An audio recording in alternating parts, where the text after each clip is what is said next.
Hey, there we go. I got a little thing in my face there. All right, how we doing, Saber Legion?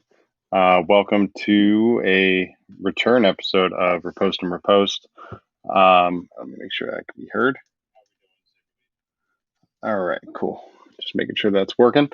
So I've been off for a few weeks. I'm coming to you not from the place where I normally broadcast from in my garage because air quality is a little low. So I'm not. Why is that popping up? I'm sorry. I did not realize that was popping up. Cool. Now we're good. Now I don't have that in my face anymore.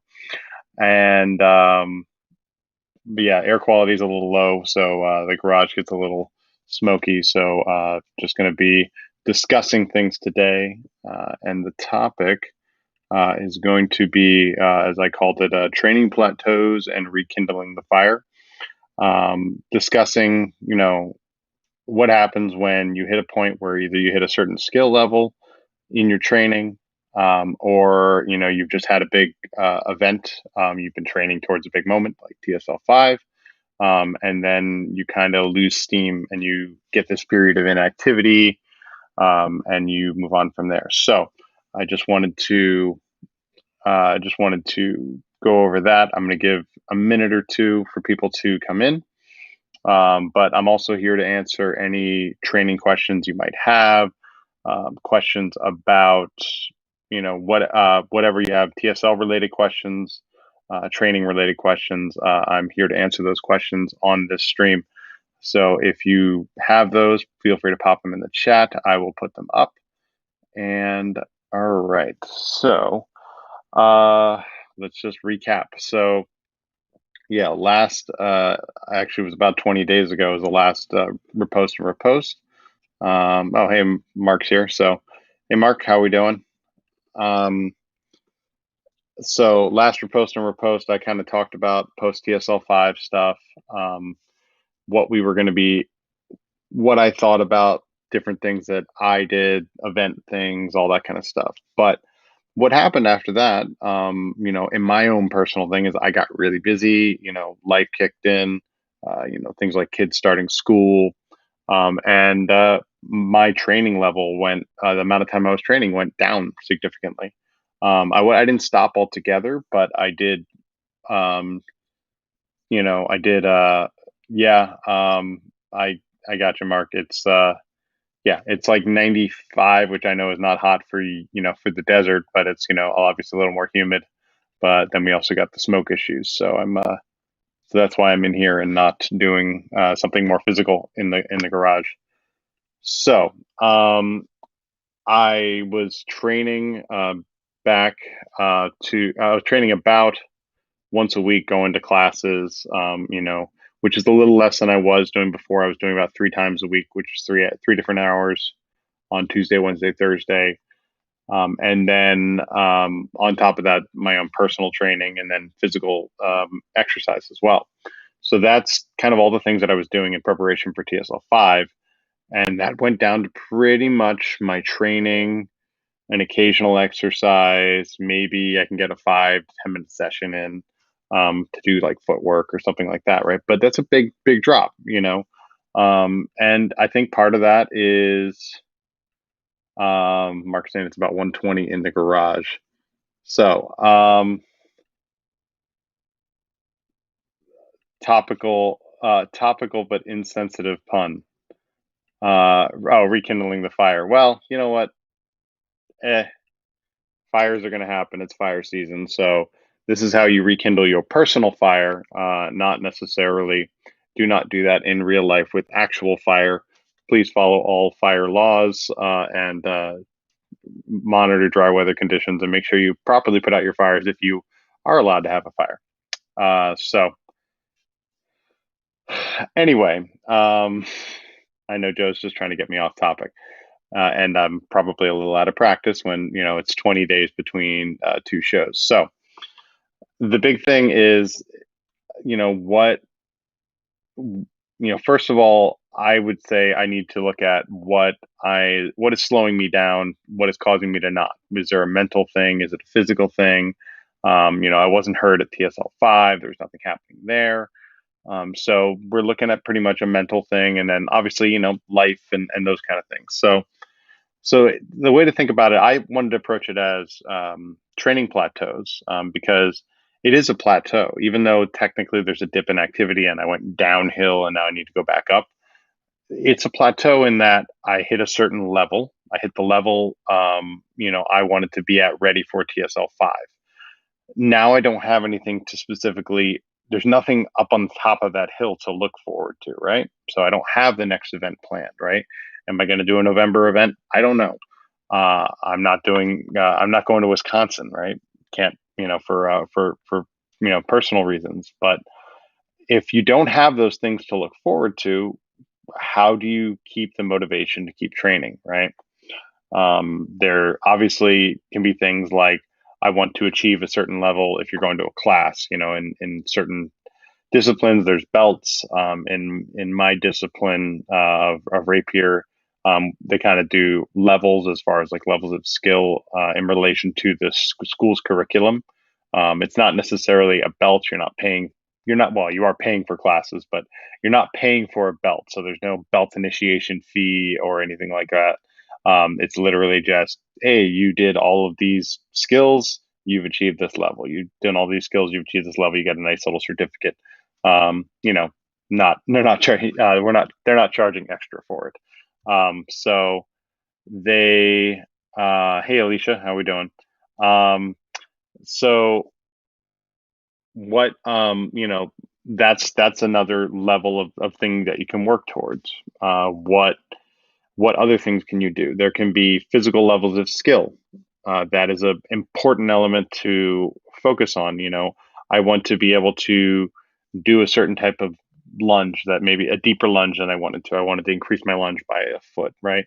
It's important to keep those things in mind. But the problem is that you run into this self-defeating attitude in your brain, right? So my problem, this is just me, and I'm just gonna, be open about it and talk about it.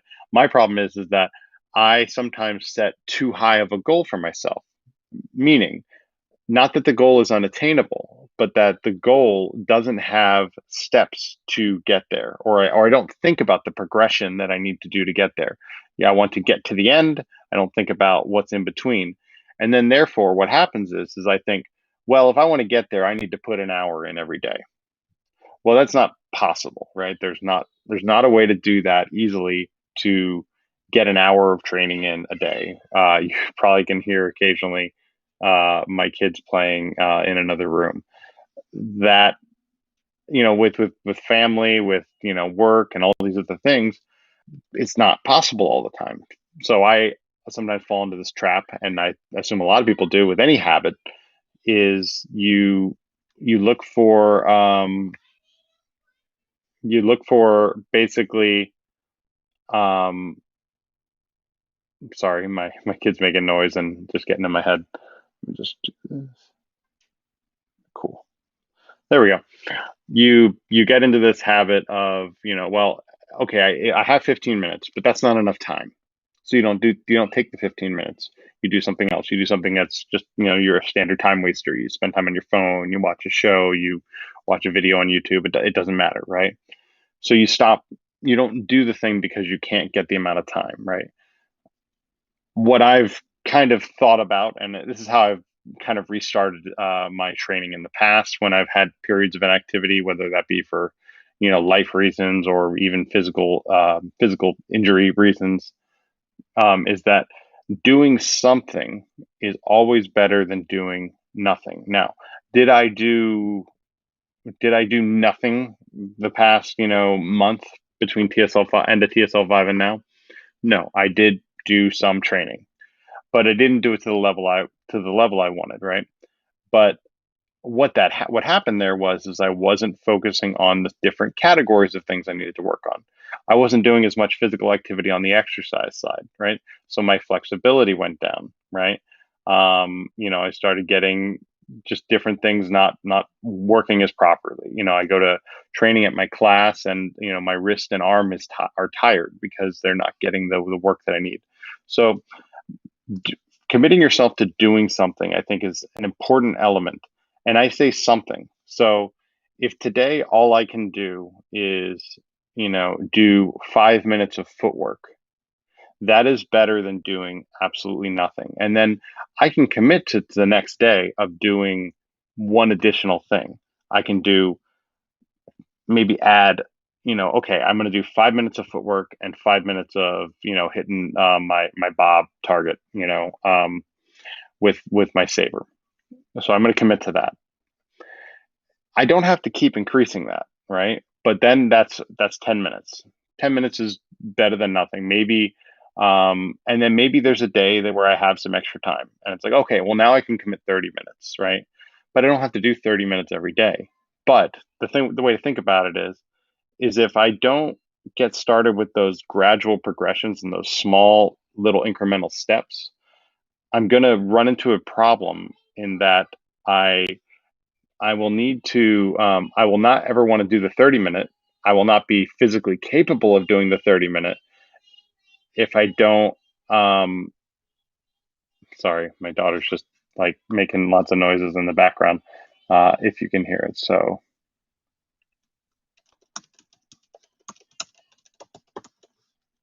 there we go. So, so working towards those things is really important. Getting those 5 and 10 minute things is important for restarting a habit.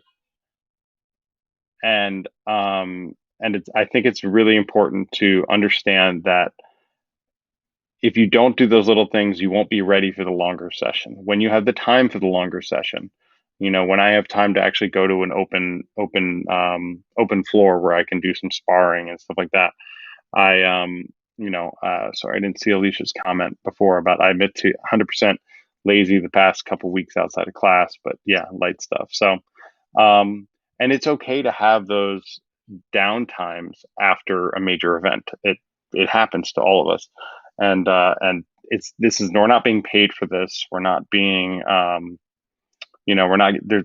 Yes, there's prizes, but let's keep in mind only what six, not like 12 people got prizes, right? And some of those are repeats, same person, but getting multiple prizes. But only 12 people got prizes at TSL 5.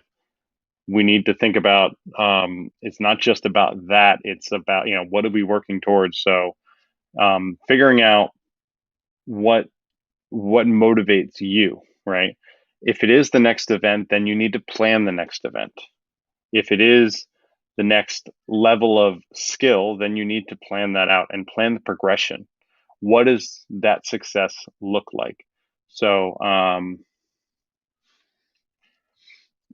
also, not training, then trying to go 100%. Let's just say TSL 5, for example, could be why you may or may not have a doctor's appointment to get your knee checked out post TSL 5. Well, Joe, I hope you're okay. Hopefully, everything's all right. I'm always going to recommend uh, for any physical injury prevention in this sport. My opinion is I'm always going to recommend either yoga. I do specifically DDP yoga, which is not technically yoga. It's a different thing, but it uses elements of it. I'm going to recommend that just because I do it for injury prevention. And I haven't been seriously injured to where I'm off the table in TSL, other than me doing things like jumping onto people's blades and getting hit in the neck. Um, I haven't had those issues, and I do it specifically to avoid those issues because my job is sitting at literally what I'm doing right now, sitting at a computer, and not moving around. I need to do those things, otherwise I'll get back issues and things like that. So I have to do those in order to avoid those issues. But on top of that, it is great injury prevention because my muscles are loose. I don't have to work. My muscles, ligaments, and tendons are all looser. I'm not saying I'm super flexible, but I have a good amount of flexibility, more so than I normally would if I didn't do that. Um, the shoulder or collarbone. Yeah, I've been dealing with shoulder issues pretty much for close to a year now. Not major issues, but just some popping issues with certain rotations and certain actions. That could lead to future rotator cuff issues, but fortunately haven't had those issues. So I think I think that's a big thing that I do that as part of, and on top of that, I'm doing physical therapy exercises. I actually am looking into a pull-up bar option because I need to do some hanging and stuff like that to work on my shoulder. And I know that me not being active in sword work, it doesn't matter what sword, whether it's TSL, whether it's, I mean, rapier or one of my other weapons, single stick or something like that. I need to keep active with that because what I found is that now that the muscles are atrophying a little bit, I'm I'm getting more you know tension and tightness in the areas that I've been working on to make stronger for my physical therapy for my shoulder not to pop anymore. So that's just something to keep in mind, that you know making sure that the things that you do, one, that your training is healthy, that is attainable, it's at a level you can compete, you can do physically, no matter what your physical activity level is. If you can only do 5 minutes a day of training, but you want to keep training, then do so with that 5 minutes. You don't need to go an hour, 2 hours, 3 hours. You don't need to do marathon sessions to get gains. And I know that sounds weird, and I don't like using the word gains, but that was the first thing that popped in my head. But but if you want to progress toward your goal, make sure that there is some you are moving towards it, whether that's one step or running a mile closer to your goal. That's the thing you want to do. I just think that that's an important thing to think about. And it's the motivation part is very important. So if I'm looking at myself, right, right now, I don't necessarily have a tournament on the horizon. I've thought about Sun Crusher in Florida in November. I'm not sure if I'm going to do that or not. I just, I got to make sure that it works out for me, right? So if scheduling wise it doesn't work out, then I need to reevaluate what's my next thing. Is there another tournament in 2022? Am I working towards a HEMA tournament? I know that SoCal Sword Fight is a HEMA tournament in Southern California. I'm definitely going to that because I have a free admission to it. So that's my next HEMA tournament, right? So if that's happening in February, President's Day weekend, great. I'll be going. That's my next step. So that's what I need to work on, and that means I got to work specific weapons. I need to work specific footwork. I need to work on rapier dagger. I need to work on potentially single stick or saber. Those are different things that I should be looking at um, in order to be motivated to keep working. Um, Another thing that helps me, man, again, if you have questions or you want me to talk about a specific thing, please say it because I can talk, but I want to make sure that it feels relevant to you, that it feels like it's something that you want to hear. So if there's something in this area, in this subject, or something outside of that in training that I can talk about, I'm willing to talk about it right now. Um, so, um, yeah, so basically, I'm looking at my next tournament and what that means, right? If I'm looking at a HEMA tournament, for example, I'm not looking at I'm going to go in and I'm going to win that tournament, right? Realistically, I have not fared well in a lot of HEMA tournaments I've been to. I've done adequately okay. I've been into eliminations once, in single stick, but through the draw of the tournament, I've been very much mismatched and gotten some of the people who end up winning the tournament tend to be in my pools. It's just the way it's happened the last few times, and that's okay. I've had some great matches there, and some not so good. Mostly me being not so good, but if I'm looking I'm going to work in the rapier tournament in SoCal Sword Fight. All right, I've been going to training, so I've been learning new techniques and everything like that. But I would say that my offhand, my dagger hand, right, is probably weaker, right? It's not as strong as I want it to be for proper defense for endurance wise.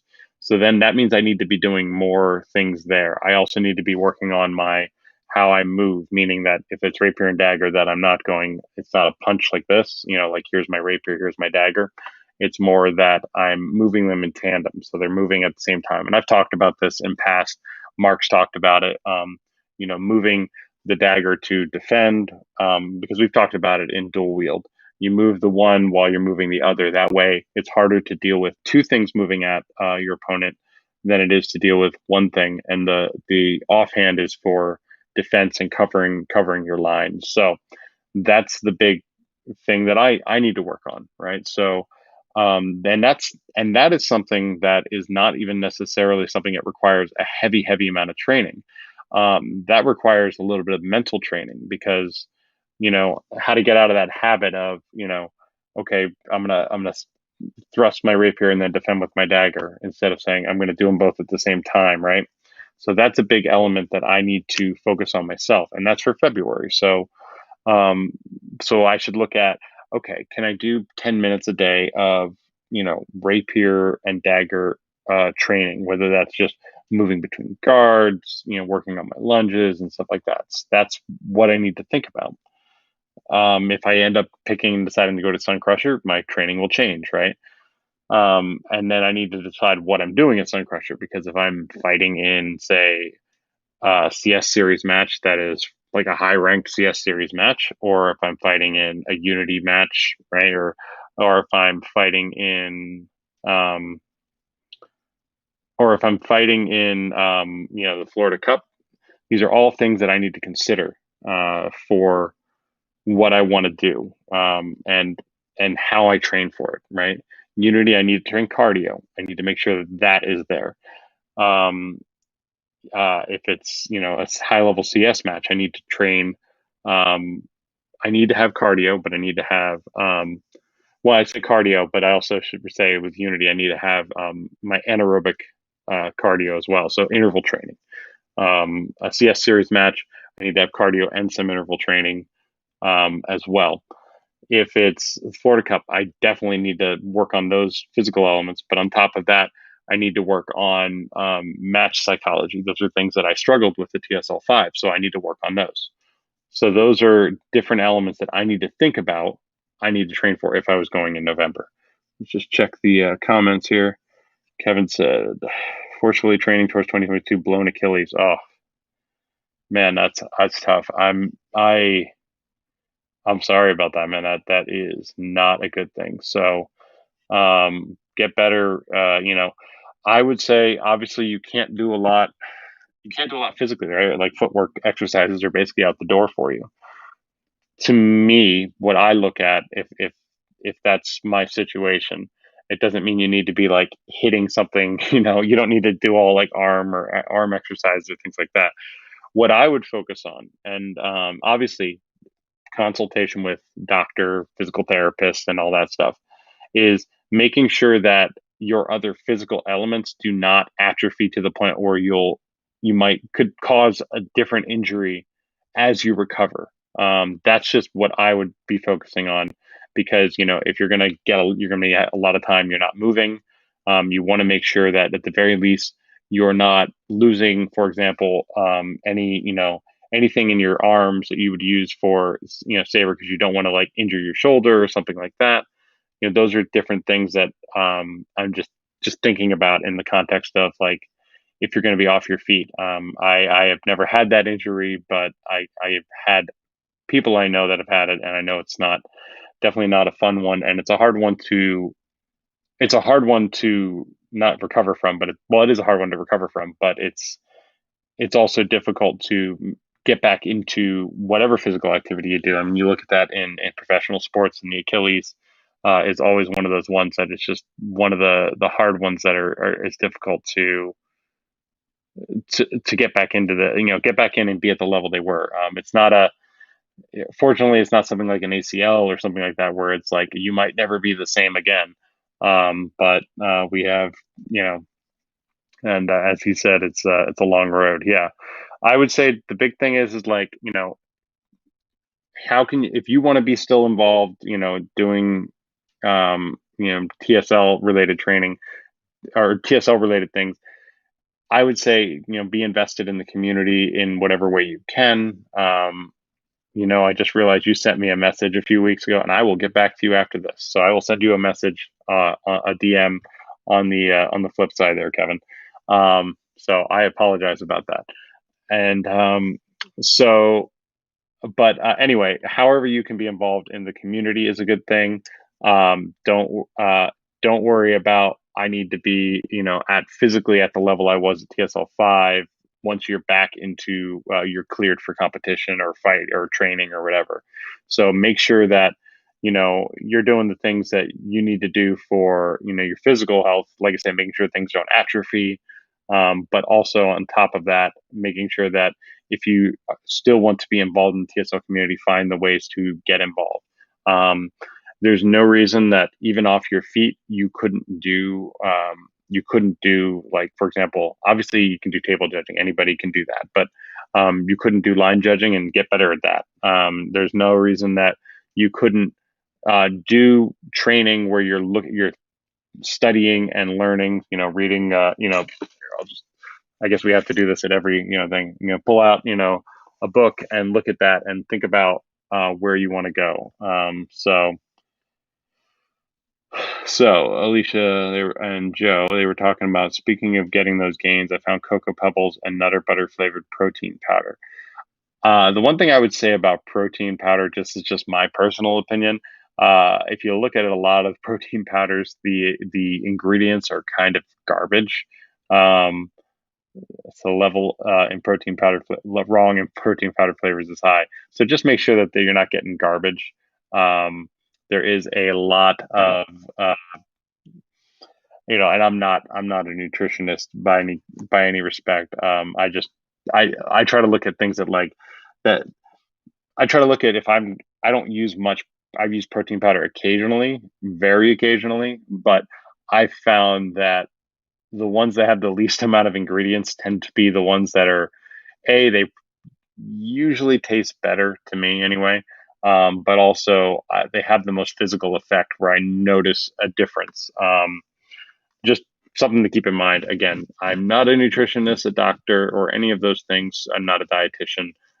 So that is something I can recommend. I can't recommend a specific thing.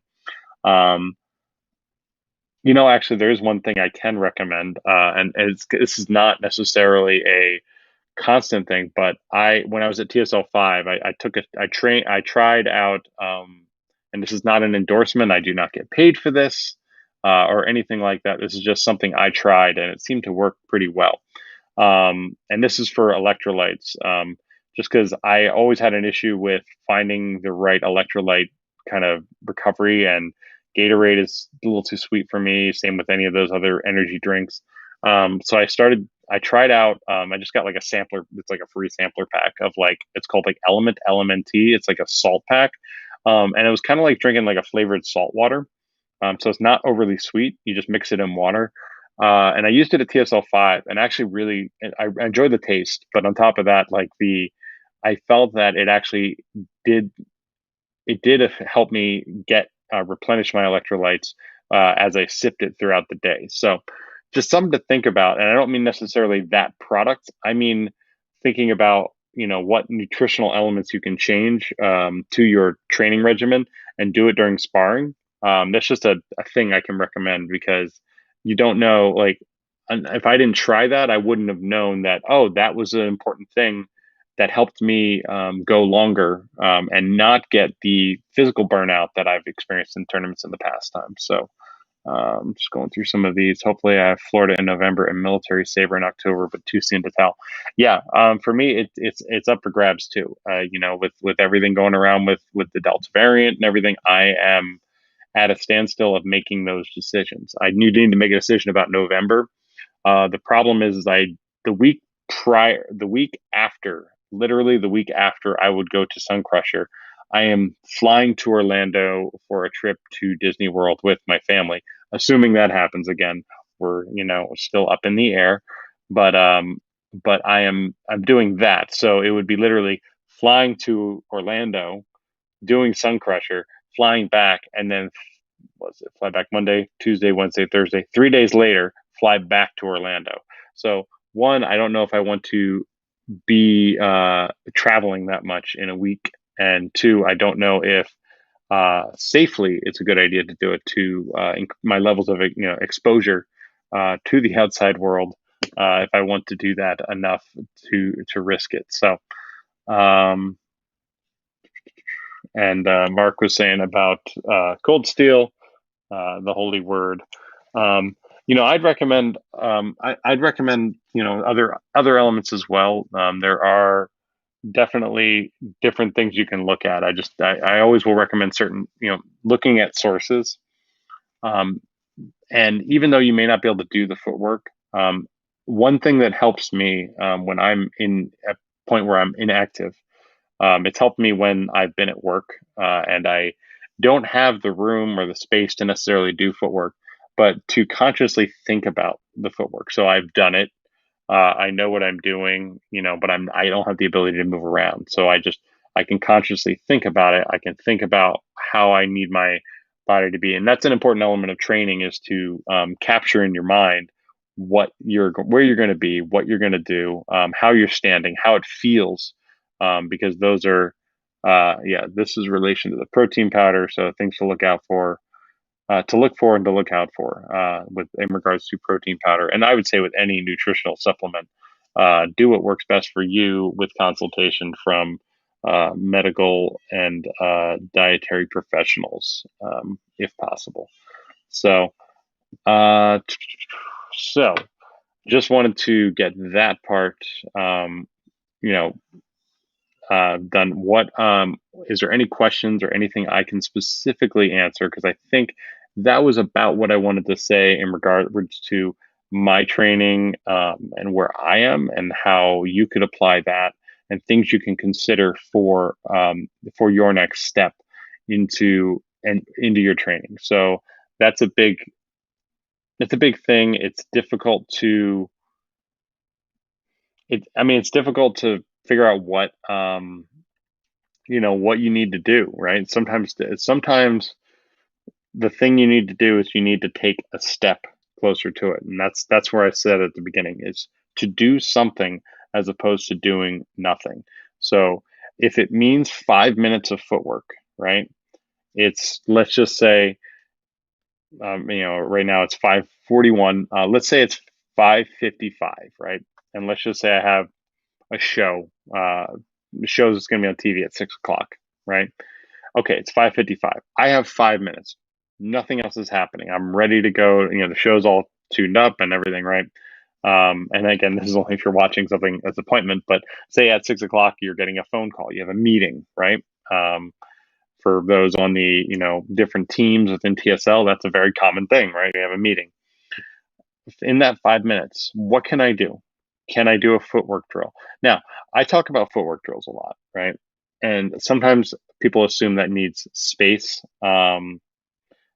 I think that I think that find having the space to move really only needs to be maybe about your length or the space of your body like doubled. So like there's the perimeter view and then you double it, right? That same perimeter. And that's probably all you need. Just some footwork back and forth, left and right. Thinking about balance, thinking about how you're standing. Are you upright properly? Are you leaning your head forward? When you take a step to the left, are you doing something? Are you crossing? Those are different things to think about. And then you can start to think about how I'm holding my weapon. Do I need to do something in particular? Is it balanced a certain way? Though I could do that in 5 minutes, right? And then I can go right back to what I was doing nothing, having fun, hanging out, spending time with friends and family. I can do all of those things. If I have 5 minutes where I'm waiting in line, you know, uh, somewhere, maybe I'm at the store and I'm waiting in line. What what can I do to train there? Things I can do. I can think about um, I can think about what for me, like I'm trying to think of scenarios where I've specifically done it so I can give a very specific example. I don't want to be too too generic about it. But if I'm waiting in line at the store and I want to think about training, okay, and this is something, and again, that's the whole point, is that the more it's on your mind, the more you're likely you are to put more time in later when you do have time. So I think I would be thinking about um, different scenarios past training. I could think about um, I've thought about different tournament scenarios where it's like, okay, I have an issue with, I can start strong, or if I'm behind in points, I can recover, but I tend to level out, and I don't. My strategy to adapt and change. Strategy to adapt and change to get more points than just like 1 point ahead is not effective. So, what can I think about in order to do that? What is the issue there? Am I too cautious? Am I overcommitting too much? To quote, I'm gonna pull out another one like Alfieri, right? He has certain words that he uses for different types of fencers. I like some of the words, so uh, I'm just gonna find them real quick because I like I say I like the words. So I'm going to just say them quick. Feints. Recognize the opponent's nature. There it is. There is. There it is. Recognize the opponent's nature. Things like, you know, um, man, where are those words? He has really good words that the best words. Uh, Nobody has better words than him. There it is. Okay, cool. Just had to find it. Timid, overconfident, phlegmatic, and choleric opponents. So, phlegmatic is they'll stand before you with a natural expression on their face and no signs of concern. The guard will be properly formed and the motions methodical. They won't attack, but rather wait. And if they seem slow and hold back, it will be out of caution, not fear. The fencer is a paragon in duels, and it's dangerous business to measure yourself with someone whose mind is undisturbed by emotions and who faces danger by coldly putting into practice all the rules of the art. A phlegmatic fencer, I would call Mark Carrico a phlegmatic fencer, for example. He doesn't waste a lot of motion. He reacts only when he needs to, finds the opening, and makes it happen. So, and then there's the choleric fencer is it's once you it's the opposite of phlegmatic fencer. Cold teaches us to recognize heat. The choleric fencer has a frenzy in his eyes, fire in his complexion, and restlessness in his motions. So this is someone who is just like gonna, you know, going to scream at the beginning of an exchange, and they are going to just charge you. And there are a couple of those fighters in TSL. So there's definitely choleric fighters in TSL that exist. Um, well, you're not just too tired for that extra crap. You understand economy of motion and economy of action, to save not only energy but to prevent exertion. But on top of that, that the shortest you know the shortest distance to make that happen. So that I would describe you as a phlegmatic fencer. In again, this is in the Alfieri, the Francesco Alfieri book La Scherma, or On Fencing. Um, and then there's timid and overconfident as well. Timid is fretful, full of fear. Overconfident is sanguine, chaotic, and will rush you without bothering to guard or measure. That's the suicidal attacks people that I talked about. Choleric has the difference between overconfident and choleric is choleric has a frenzy, look, as opposed to overconfident is they are so good that they can just come in.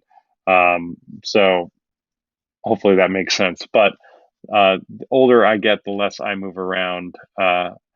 Um, I move around less if I can too. I do have a problem of wasted motion. I definitely do that. Some of that probably is I would argue that some of that is probably nervous energy in my brain that I'm trying to just weed out. And if I don't, the nervous energy might give other tells. Now, granted, I will argue that extra footwork also creates tells, so it's not an effective strategy, and I still work for that and work to resolve that. So um, that is something that I just, I was thinking about, just how I can think about that in line somewhere. I can think about how I'm fighting, how I'm approaching a situation. When I'm fighting a certain fighter, how I react, because that's also important. Is um, my reaction isn't necessarily the same with every type of fighter. It can change from fighter to fighter. If I'm fighting Mark, I'm fighting a different way than I'm fighting. Hmm, I got to think of a good example. But if you know what, then I'm fighting, say, like someone like Tanner Martin, right? That's just an example because he has good motion, good skill, but he fights in a different way. He's not afraid to, and I'm not saying Mark is. He will move into the offensive and use bigger actions and footwork if he can, because he has that physical skill. And then, again, Mark is going to be the one that's a little scarier because Mark is super, super quick, but only if he needs to. If we want to argue, I'm going to give Mark a name here, and I say Mark fights in kind of almost like a sloth style. Sloths can move if they need to, but they don't move most of the time, but they can if they need to.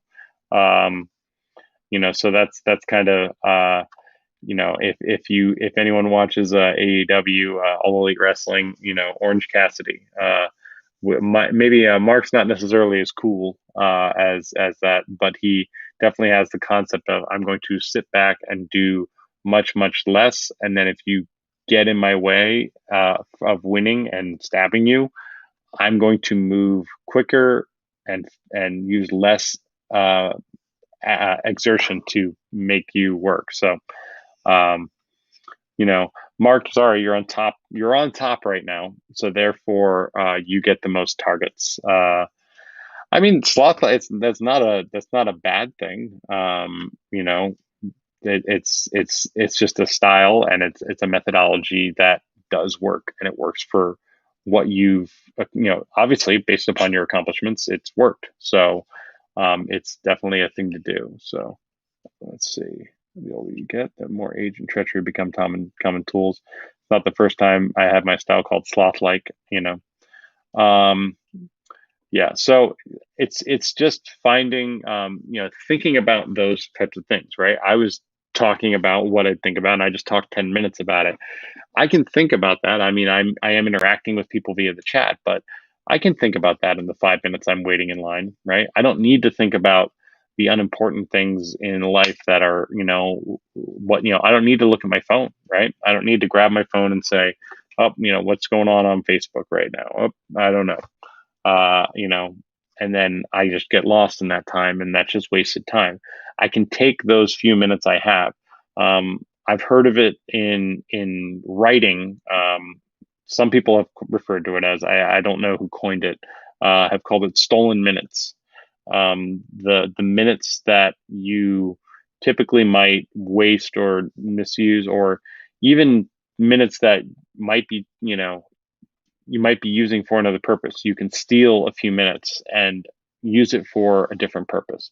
So I am by no means an expert on this. I am saying this for my benefit just as much as I'm saying it for people to maybe get their restart their own training. So it's not something like we don't all struggle with it. We don't all rack our brain with it. And if you don't, good for you. You should be putting in all the time that you can put in because you don't have the mental blockers that some of us do. So I will recommend that as a solution. So find the time to do something on a regular basis. If it's just one short thing, I mean, it's like people say, like, well, if you can do, 10 push-ups, and that's only exercise you can do, that's better than nothing. It is. So, but the nice thing also about doing those 10 push-ups is that at a certain point you might start to crave more. The thing that you'll find is that there can be that endorphin response, not just to exercise, but like to doing the thing that you want to do, but your body or your mind sometimes gets in the way. So I really enjoy training and sparring and doing all those things, right? And if I get to do it for a few minutes, it gives me that kind of mental um, endorphin, those endorphins that basically say, "Hey, you like doing this? Keep doing it." Even if you can't do it now, it reminds me of it gives me a reminder that I can come back to. When I get to do even like 5, 6 minutes of rapier sparring and during my class, I don't always get that time, but it gives me a reminder. Hey, this is the thing that you like doing so much, the things that you train for.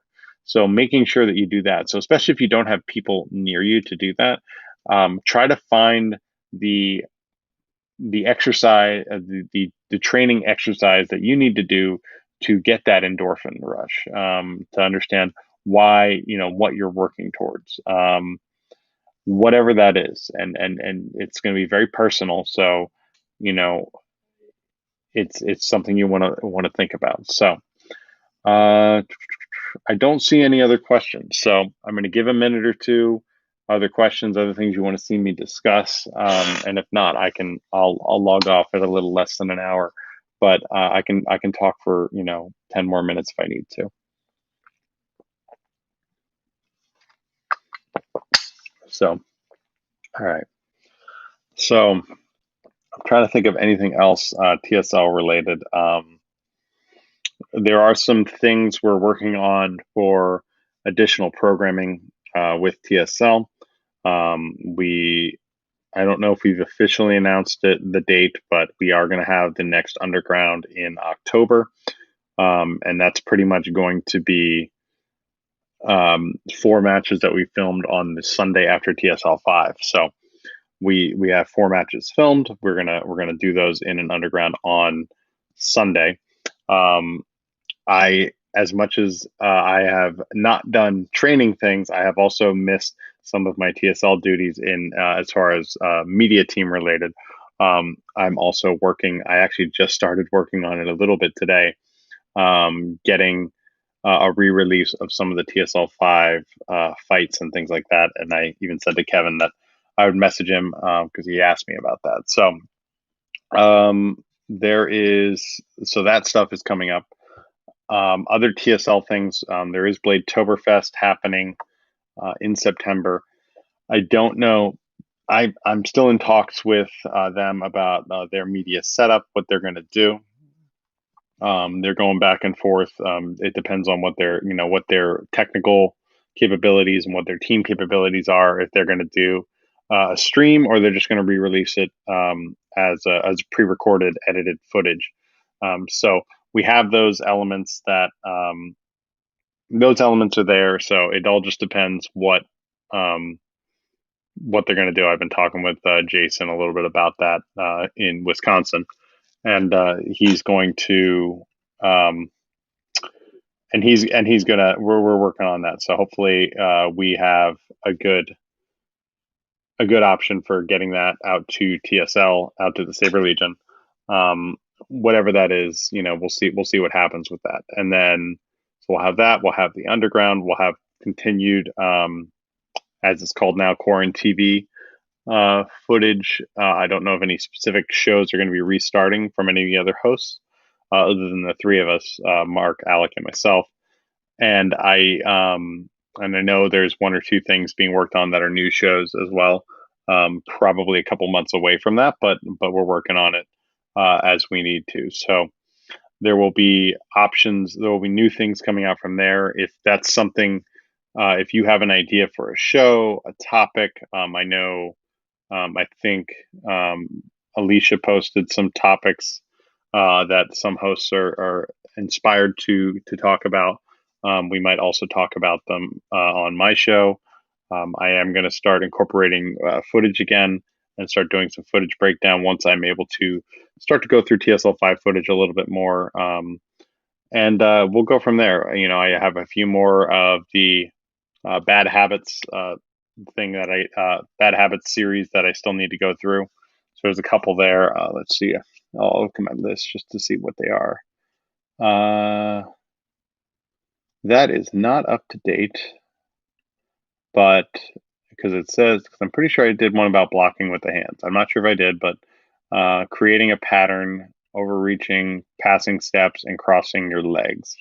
So those are, I got to double check, but I think one of those I already did, but I'll look at my list and see. But there's at least 3 or 4 that I still have to do. So that's about a month's worth of content that I can discuss. And then if anything else comes up, if there's a subject that you really want to see me tackle, or Mark or myself, or if we want to start doing theme weeks again, Mark, let's figure out something we can do a theme on, and we can start incorporating those. So don't see any comments or anything like that. So I will then log off and go from there. So I will just say everybody stay safe. If you're training, stay safe in regards to, don't push yourself too hard, especially if you're trying to restart after a while. Do make sure you're getting proper exercise and flexibility if you need to try to get over some of those physical things that inactivity can cause. But anyway, regardless of that, stay safe and united through Sabres.